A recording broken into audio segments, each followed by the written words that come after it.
An unhappy police force, so says Public Relations Officer for the Police Welfare Association, Stanislas Albert.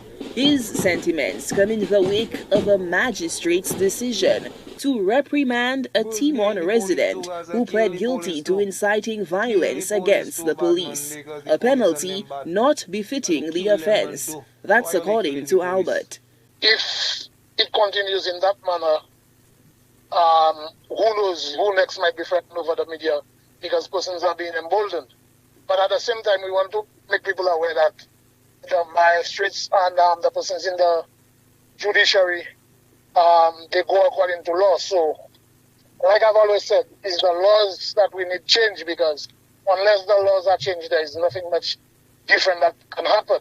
The Timon resident was arrested on September 2nd and taken to court on September 5th and pleaded guilty to the charges. Albert surmises that mitigating circumstances surrounding the first-time offender's case may have been factors in the verdict. But the decision has placed the spotlight on the administration of justice, following the enactment of tougher laws intended to deter crime following an upswing in violence dating back to 2017. Albert believes the penalties under the law can be further strengthened.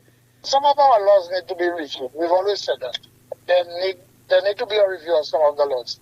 Some of the fines too. Because, look, that has happened here.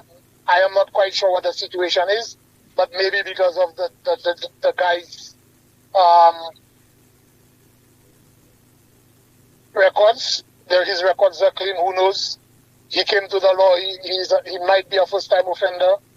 He pleaded guilty in the first instance, so then the magistrate had to take all that into consideration and act. So these are the other circumstances that we need to look at.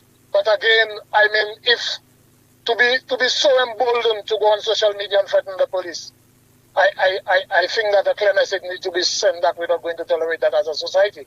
Albert is also reacting to the scuffle between an off-duty police and a civilian at a store in Castries. The incident led to the man being charged. He was reportedly bailed in the sum of $2,300.